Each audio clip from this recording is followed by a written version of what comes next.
प्रायोजक हैं cancer healer centre, a new beginning. वैसे तो शिकारी हमेशा अपना शिकार करता है, लेकिन कभी कभी कुछ मामले ऐसे भी आ जाते हैं जब शिकारी खुद ही शिकार हो जाता है।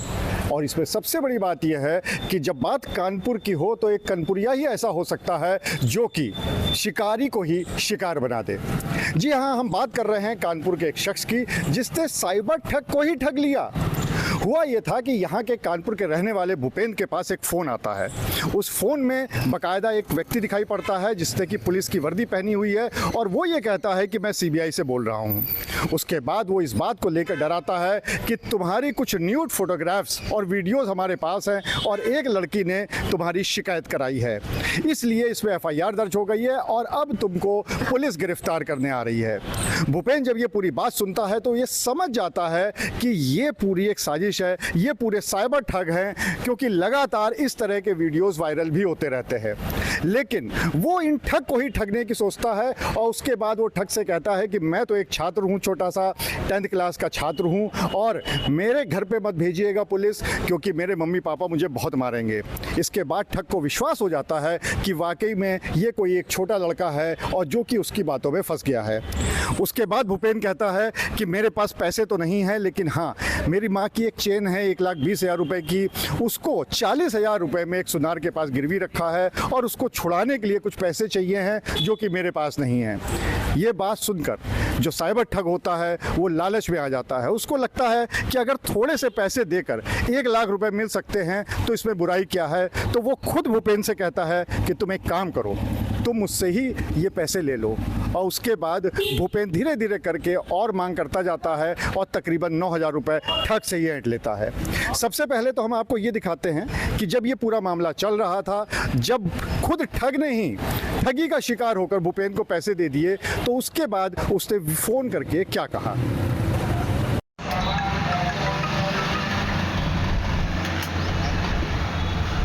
हेलो, जा रहे हो बेटा आप?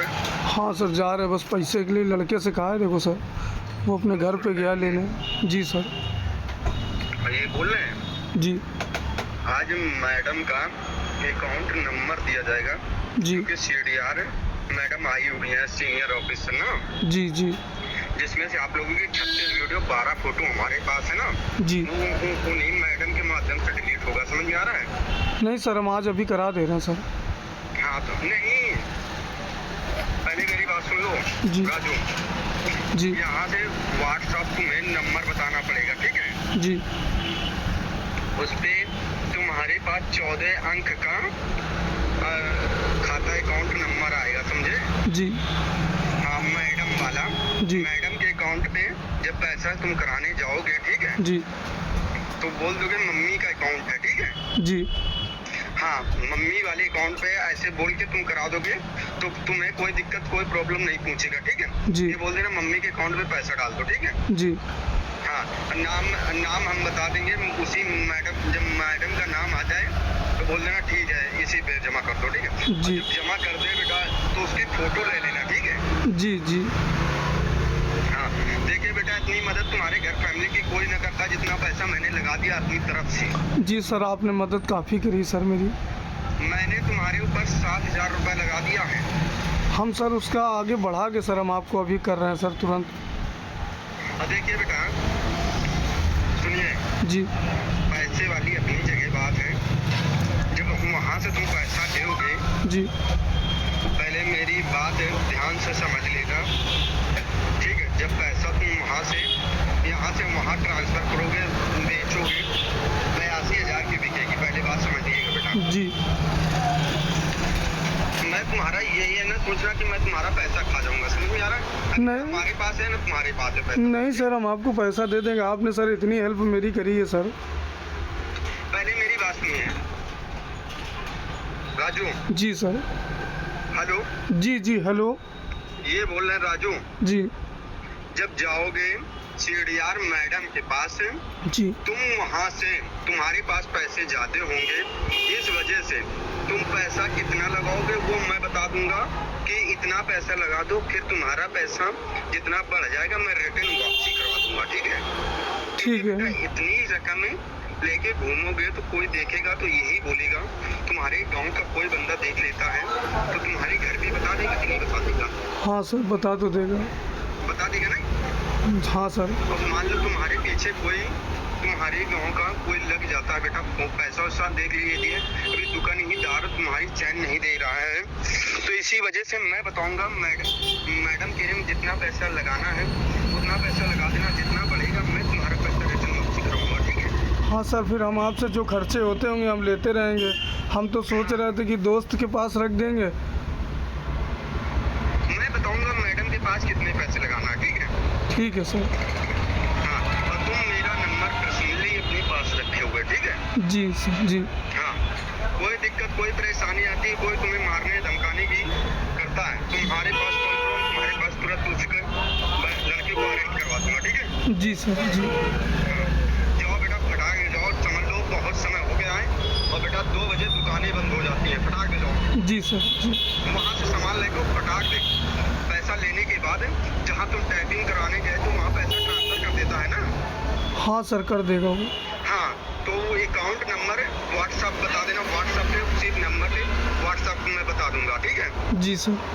हाँ, फटाक से जाओ बेटा, अब समझ लो बहुत टाइम हो रहा है। सर हम जा रहे हैं, तुरंत जा रहे हैं सर। पैसे की व्यवस्था हो गई? सर कहा है, दोस्त गया है सर अपने घर पे लेने, किताब के बहाने लेने गया है सर 200 रुपये। अच्छा, और 3000 रुपये निकाल लिया? सर वो भी निकाल ले रहे हैं तुरंत जाके सर अभी। हाँ, अब बेटा देख लो, हम फटाक से मैडम के पास से पैसा ले जाके तुम्हारे पास मैंने लगवाया है। नहीं सर, हम तुरंत कर रहे हैं सर। अगर मान लो जिस प्रकार से मैंने तुम्हें 7000 रुपये दिया है बेटा, हम लोगों का घर परिवार है, मेरे बीवी बच्चे हैं बेटा, त्योहार आ गया है, मैं भी समझ सकता हूँ मेरी वाइफ क्या बोलेगी। हाँ सही है सर। अगर मेरे लड़के बच्चे पढ़ाई लिखाई कर रहे हैं मैडम, मेरे 3000 रुपये मेरे पास लास्ट बचे थे, मेरी वाइफ नहीं दे रही थी, अभी 2 झापड़ लगा के पैसा तुम्हारे पास लगा के आया क्योंकि तुम्हारा जीवन करियर खराब हो रहा था। अरे नहीं सर, आपने मेरी बहुत हेल्प करी है सर। जाइए बेटा, फटाक से जाइए जी। मैं व्हाट्सएप नंबर बता देना जिसपे वो चेक करते हैं। जी सर। हाँ, तो यहाँ से मैं मैडम का 14 अंक का नंबर बता दूंगा, उसी नंबर पे जब नाम लिख के आएगा शकुंतला, क्या जी। नाम लिख के आएगा बेटा? शकुंतला। हाँ, शकुंतला लिख के जब कहेगा शकुंतला तुम्हारी मम्मी है तो बोल देना हाँ, जी। ठीक है। जी सर। हाँ, जाइए बेटा। ठीक है सर। हाँ बेटा, तुम लोगों का 36 वीडियो 12 फोटो हमारे पास निकल के आया है, ये समझ लो तुम। हम सर जा रहे हैं सर। हाँ जाइए, अभी तुम्हारे पास है, जैसे तुम निकल उससे चैन ले लेते हो तुरंत मेरे पास कॉल करोगे, ठीक है। जी सर, जी। हाँ, जैसे चैन तुम ले लेते हो। जी सर। अब ये जो पूरी कहानी है ये खुद आप भूपेंद्र की ज़ुबानी सुन लीजिए और ये सुनिए कि किस तरह से उसने खुद ही जो साइबर ठग था उसको ठगी का शिकार बना दिया। मेरा नाम भूपेंद्र सिंह है। मेरे पास 6 मार्च को एक फ़ोन आया था जो अपने आप को एक जो है अधिकारी बता रहा था। इसके बाद वो बोल रहा था कि तुम्हारे खिलाफ़ एक मुकदमा दर्ज हुआ है, तुम्हारी नीट वीडियो जो है काफ़ी वायरल हुई है और मेरे पास जांच आई है। तो मैंने कहा सर ऐसा तो कुछ नहीं है। इसके बाद उसने मुझे एक मुकदमे की कॉपी भेजी है, एक फेक कॉपी है। जब मैंने उसको गूगल लेंस पर डाला तो फेक कॉपी मुझे दिखी। तो इसके बाद मैंने उसको रिपीट में कॉल किया, मैंने कहा सर मुझे समय दे दीजिए तो क्या करना होगा। तो उसने बताया कि आपका ये मामला जो है पूरा ख़त्म हो जाएगा, लेकिन इसमें आपको सरकारी शुल्क 16,000 रुपये जमा करना पड़ेगा। तो मैं समझ तो गया था कि ये साइबर ठग और मेरे साथ गलत करने का प्रयास कर रहे हैं, एक तरीके से ठगी करने का शिकार मैं बन जाऊंगा। तो मैंने उनसे एक दिन का समय मांगा। मैंने कहा कि मैं इंटर का छात्र हूं सर, मेरे घर पर कुछ मत बताना, मैं व्यवस्था में आपको पैसा करके दे रहा हूं। अगले दिन 7 मार्च को मेरे पास फ़ोन आया, बोला क्या हुआ। मैंने कहा सर मेरे पास पैसे की व्यवस्था नहीं हो पाई है, लेकिन सर मैंने एक चैन अपने घर से चोरी की हुई थी। तो सर मैंने अपने 15 दिन पहले दोस्त के पापा के पास गिरवी रखी है 3000 रुपये। सर अगर मुझे आप दे दीजिए तो सर आपकी बहुत मेहरबानी होगी और सर मैं चैन उठाकर उसको बेच के मैं सर आपको 20,000 रुपये डाल दूंगा। उसने मुझे 3000 रुपये भेज दिए अकाउंट पर। इसके बाद मैंने उनसे कहा कि जहां मैंने चैन रखी थी वो 500 रुपये ब्याज मांग रहे हैं। फिर 500 रुपये उसने डाला। इसके बाद मैंने इसी तरीके की मनगढ़ंत कहानियाँ 2-3 बार बनाई, जिस पर उसने मुझे अभी तक 9,500 रुपये मुझे उसने डाल दिए हैं। जिस तरीके से साइबर ठग आज लगातार जो लोगों को निशाना बना रहे हैं, मैं जागरूक था इसलिए मैं इनके साइबर ठगी का निशाना नहीं बन सका। तो कहीं ना कहीं आप लोगों को भी जागरूक होने की ज़रूरत है कि इस तरीके से मैं साइबर ठगी होने के शिकार से बच गया। और जिसकी जानकारी मैंने कानपुर दक्षिण DCP साउथ को एक व्हाट्सएप के माध्यम से दे रखी है। और योगी सरकार और कानपुर उत्तर प्रदेश पुलिस पर मुझे पूरा भरोसा है कि वो ऐसे साइबर ठग को पकड़ेगी और जो आने वाले जो और साइबर ठग हैं जिस तरीके से लोगों को निशाना बना रहे हैं, कहीं ना कहीं इस पर भी शिकंजा लगाएगी।